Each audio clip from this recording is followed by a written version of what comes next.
আসসালামু আলাইকুম। আমাদের মধ্যে অনেকেই আছি যাদের ভোটার আইডি কার্ডে বিভিন্ন প্রকার তথ্যের ভুল রয়েছে।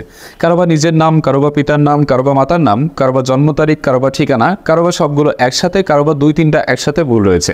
তো এখন কথা হচ্ছে যে আমরা ভোটার আইডি কার্ডের কিছুই জানি না। ধরে নেন আপনি কিছুই জানেন না, কিভাবে আবেদন করতে হয়, কোন তথ্য সংশোধন করতে কোন কাগজের প্রয়োজন হয়, আপনি কোনো কিছুই জানেন না। আপনার কিছুই জানতে হবে না। আপনি জাস্ট আজকের ভিডিওটা যদি দেখেন, আপনি ধরেন অনলাইন সম্পর্কে কিছুই জানেন না, ভোটার আইডি কার্ড সম্পর্কে কিছুই জানেন না, ভোটার আইডি কার্ডের অনলাইন প্রক্রিয়া সম্পর্কেও আপনি কিছু জানেন না, তবুও আপনি আপনার আইডি কার্ডটি নিজেই সংশোধন করতে পারবেন যদি কোনো তথ্যের ভুল থাকে, যদি এই ভিডিওটি শুধু দেখেন। তো আজকের ভিডিওতে আমি আপনাদের ভোটার আইডি কার্ড সংশোধন আবেদন করে দেখাবো। সংশোধন করতে কি কি কাগজ আপলোড করতে হবে, কিভাবে পেমেন্ট করতে হবে, কিভাবে পেমেন্ট করে আবেদন সাবমিট করতে হবে এবং কিভাবে আপনি কার্ডটি হাত পর্যন্ত পাবেন, বিস্তারিত থাকছে। চলুন আর কথা না বাড়িয়ে আমরা সরাসরি স্ক্রিনে চলে যাব এবং আবেদন করে দেখে নিব। প্রথমে আমাদের এই ওয়েবসাইটটিতে আসতে হবে। এই ওয়েবসাইটটিতে আসতে হলে আপনারা এনআইডি সার্ভিসেস লিখে সার্চ করে আসতে পারবেন, অথবা আমার ভিডিও ডেসক্রিপশন বক্সে লিঙ্ক দেওয়া থাকবে, সেখানে ক্লিক করে আপনারা সরাসরি এই পেজটিতে আসতে পারবেন। আচ্ছা, এই পেজটিতে আসার পর আমাদের প্রথম কাজটি হবে আমাদের প্লে স্টোর থেকে একটি অ্যাপ্লিকেশন ডাউনলোড করে নেওয়া, সেটি হচ্ছে এনআইডি ওয়ালেট। এই অ্যাপ্লিকেশনটিকে আমরা আগে ডাউনলোড করে নিব। তারপরে আমরা এখান থেকে রেজিস্টার করুন, এইখানে ক্লিক করব। করার পরে আমরা যে আইডি কার্ডটি সংশোধনের আবেদন করব সেই আইডি কার্ড নম্বরটি এখানে দেব। এখন কথা হচ্ছে এখানে কোন সংখ্যার নাম্বারটি দিব, 13, 17 নাকি 10 নাকি ভোটার 12 সংখ্যা, আপনার কাছে যেই সংখ্যার নম্বরটি আছে সেটাই আপনি এখানে দিবেন। আচ্ছা, এরপরে আমরা এখানে জন্ম তারিখটি দিব। আচ্ছা, এরপরে আমরা এখানে ক্যাপচা কোডটি দেখতে পাচ্ছেন, এই কোডটিকে আমরা এই ঘরটিতে দিব। দেওয়ার পর দেখতে পাচ্ছেন সাবমিট, আমরা সাবমিটে ক্লিক করব। সাবমিটে ক্লিক করার পর এবারে আমাদের বর্তমান ঠিকানার বিভাগ, জেলা এবং উপজেলা দিতে হবে। এরপরে আমাদের স্থায়ী ঠিকানার বিভাগ, জেলা এবং উপজেলা দিতে হবে। আচ্ছা, দেওয়ার পরে আমরা এখানে দেখতে পাচ্ছেন পরবর্তী, আমরা পরবর্তীতে ক্লিক করব। পরবর্তীতে ক্লিক করার পর দেখতে পাচ্ছেন এখানে মোবাইল নম্বর, এই নম্বরে একটি বার্তা যাবে। আপনি চাইলে এই নম্বরটি যদি আপনার না থাকে মোবাইল পরিবর্তন করে নতুন নম্বর বসিয়ে দিতে পারবেন। তো আমার এটাই আছে, আমি বার্তা পাঠানে ক্লিক করে দিচ্ছি। আমরা আসা কোডটি এখানে দিব। আচ্ছা, দেওয়ার পর এখানে দেখতে পাচ্ছেন বহাল, আমরা বহালে ক্লিক করব। বহালে ক্লিক করার পর দেখতে পাচ্ছেন আমাদের এরকম পেজ আসবে। আসার পর এখানে দেখতে পাচ্ছেন যে বলছে tap to open NID wallet. আমরা কিন্তু এনআইডি ওয়ালেটটাকে আগেই ইনস্টল করে রাখবো। আচ্ছা, এরপর আমরা ট্যাপ টু ওপেনে চলে যাব। দেখবেন সরাসরি আমাদের এনআইডি ওয়ালেট অ্যাপ্লিকেশনটিতে নিয়ে আসা হবে। এবার আমার দেখতে পাচ্ছেন অলরেডি একটা টিকমার্ক উঠে গেছে। এবারে আমাকে রাইট অর্থাৎ ডান দিকে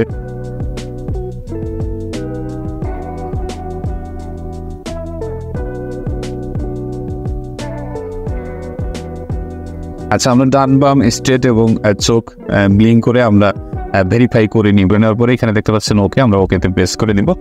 ওকেতে প্রেস করে দেওয়ার পরে দেখতে পাচ্ছেন আমার হোম পেজটি চলে এসেছে। এবারে আমরা সেট পাসওয়ার্ড, আমরা সেট পাসওয়ার্ডে ক্লিক করব। ক্লিক করে আমরা ইউজার নেম ঐচ্ছিক রাখলে আমাদের এনআইডি 10 সংখ্যার নাম্বারটি ডিফল্ট হিসাবে সেভ হয়ে যাবে। তো আমি এখানে একটা পাসওয়ার্ড সেট করব।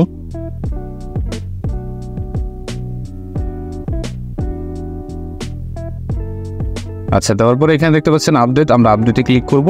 করার পর দেখতে পাচ্ছেন আমার হোম পেজ চলে এসেছে। এখান থেকে আমরা বিস্তারিত প্রোফাইলে ক্লিক করে যে এডিট দেখতে পাচ্ছেন, এই এডিটে ক্লিক করে কিন্তু আমরা আবেদন করতে পারবো। কিন্তু আমি আসলে নিবন্ধন করে দেখাইলাম আমার প্রোফাইলটা, কিন্তু আবেদন করব আমি অন্য একটা।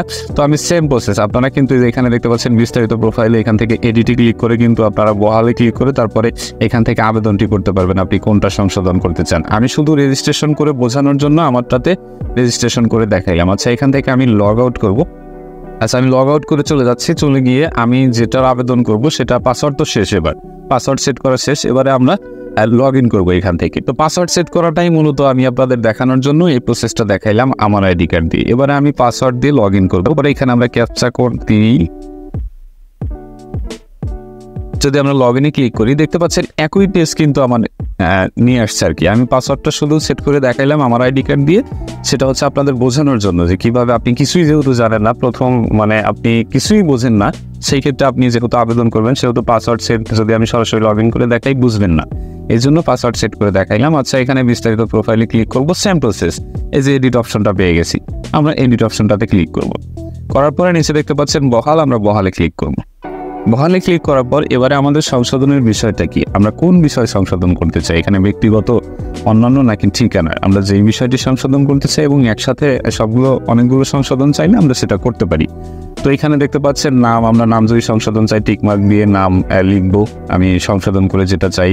এরপরে ইংরেজি, এটাও আমরা লিখবো, মানে যেটা আমার সংশোধন প্রয়োজন সেটাতে আমি শুধু টিকমার্ক দিব, বাকিগুলোতে আর টিকমার্ক দেওয়ার প্রয়োজন নেই। তো আমি এর পিতার নামটা শুধু সংশোধন করবো, এই যে পিতার নামে আমি টিকমার্ক দিলাম। পরে এখানে দেখতে পাচ্ছেন আতাউর রহমান, সেম নামটা ঠিকঠাকই থাকবে, শুধু নামের আগে মোহাম্মদ যুক্ত হবে, এটুকুই সংশোধন, আর কিছুই নাই, জাস্ট এটুকুই সংশোধন। এরপর আমরা চাইলে পিতার এনআইডি যুক্ত করে দিতে পারি, আর চাইলে দরকার নেই। অন্যান্য তথ্যের যদি ভুল থাকে সেগুলো আমরা এখান থেকে সংশোধন চাইতে পারি। এরপর আমরা পরবর্তীতে ক্লিক করে দিব।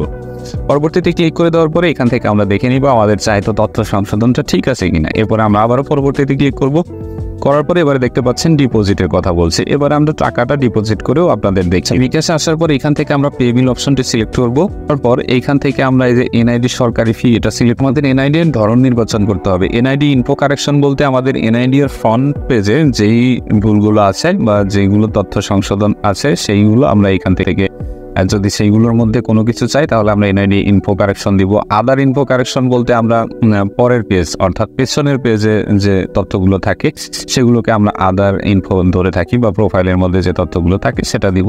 এবং বোথ ইনফো মানে হচ্ছে সামনে পেছনে উভয় দিকে। আর ডুপ্লিকেট রেগুলার, ডুপ্লিকেট আর্জেন্ট, এটা হচ্ছে রিইস্যুর জন্য। তো আমি যেহেতু পিতার নাম সেহেতু আমাকে এনআইডি ইনফো কারেকশন দিতে হবে। দেওয়ার পরে আমরা এনআইডি নম্বরে টাকাটা পেমেন্ট করব। তো এখানে আমরা এনআইডি নম্বরটি দিব। আচ্ছা, দেওয়ার পরে আমরা পে বিল করতে গিয়েছেন, এখানে ক্লিক করব। ক্লিক করার পর দেখতে পাচ্ছেন আমার ফিটা এখানে শো করছে। তো আমি এখান থেকে পরের ধাপে যেতে ট্যাপ করুন, এখানে ক্লিক করব। করার পরে আমরা এখানে পিন নম্বরটি ট্যাপ করে ধরে রাখব। ধরে রাখার পর দেখতে পাচ্ছেন আমার বিল পেমেন্ট হয়ে গেছে। আমি এখান থেকে চলে যাব, বের হয়ে যাব, আমাদের রিসিপ্ট ডাউনলোড করার কোনো প্রয়োজন নেই। আচ্ছা, আমরা যে পেজটিতে এসেছিলাম এখান থেকে আমরা পেছনের দিকে যাব। যাওয়ার পরে আমরা এখানে দেখতে পাচ্ছেন পরবর্তী, আমরা পরবর্তীতে যাব। যাওয়ার পরে যে দেখতে পাচ্ছেন আমার ডিপোজিট হয়ে গেছে। এরপর আমরা এখান থেকে জাতীয় পত্র, পরিচয়পত্র সংশোধন, রেগুলার রাখলেও যায়, স্মার্ট কার্ড রাখলেও তাই, কোনো সমস্যা নেই, একই কথা। তো আমরা এখানে দেখতে পাচ্ছেন পরবর্তী, আমরা পরবর্তীতে ক্লিক করব। পরবর্তীতে ক্লিক করার পর এবারে আমাদের ডকুমেন্টস আপলোডের পালা। তো আমরা প্রথমে আপলোড করব হচ্ছে বার্থ সার্টিফিকেট। তো আমরা আপলোডে ক্লিক করব। আপলোডে ক্লিক করার পর আমরা ফাইলগুলোকে আমরা আগে থেকে ছবি তুলে রেডি করে রাখবো। আমরা ডকুমেন্টসগুলো যদি ছবি মোবাইল দিয়ে তুলি তাহলে সুন্দর ক্লিয়ার করে তুলে আমরা ফাইল সাইজ 1 MB এর নিচে করে রাখবো। আচ্ছা, ফাইল সাইজ করতে সমস্যা হলে অবশ্যই কমেন্ট বক্সে কমেন্ট করে জানিয়ে দেবেন। আচ্ছা, এখানে বার্থ সার্টিফিকেট সিলেক্ট করে আমরা আপলোডে ক্লিক করব। আপলোডে ক্লিক করে আমাদের ফাইল থেকে আমরা ডকুমেন্টসটিকে আপলোড করব। আমরা জন্ম সনদটাকে আগে আপলোড করব। আচ্ছা, আপলোড করে দিলাম। এরপরে আমরা জন্ম সনদের অনলাইন কপিটাকে আপলোড করব। আচ্ছা, জন্ম সনদের অনলাইন কপি, আমরা জন্ম সনদের 2টো কপি আপলোড করব, অর্থাৎ ইউনিয়ন পরিষদ কপি এবং অনলাইন কপি। অবশ্যই মাথায় রাখবেন 2টো কপি আপনারা আপলোড করবেন। আচ্ছা, এরপরে যদি আপনাদের প্রোফাইলে যদি শিক্ষাগত যোগ্যতা থাকে সেটা আপনারা আপলোড করে দেবেন। ইনার যেহেতু নাই সেহেতু আমার শিক্ষাগত যোগ্যতা আপলোডের কোনো বা শিক্ষাগত যোগ্যতার সার্টিফিকেট আপলোডের কোনো প্রয়োজন নেই। এরপরে আমরা চেয়ারম্যান প্রত্যয়নপত্র আপলোড করব। সেই ক্ষেত্রে আমরা আদার্স সিলেক্ট করতে পারি। আমরা আদার্স সিলেক্ট করে দিব। আদার্স সিলেক্ট করে দিয়ে আমি চেয়ারম্যান সার্টিফিকেট এবং চেয়ারম্যান প্রত্যয়নপত্র আপলোড করব। তো আমি প্রথমে চেয়ারম্যান প্রত্যয়নপত্রটি আপলোড করে আছি। আমরা আদার্সে যাব। আদার্সে গিয়ে আমরা আপলোড করব হচ্ছে চেয়ারম্যান সনদ। আচ্ছা, চেয়ারম্যান সনদটি আপলোড করে দিলাম।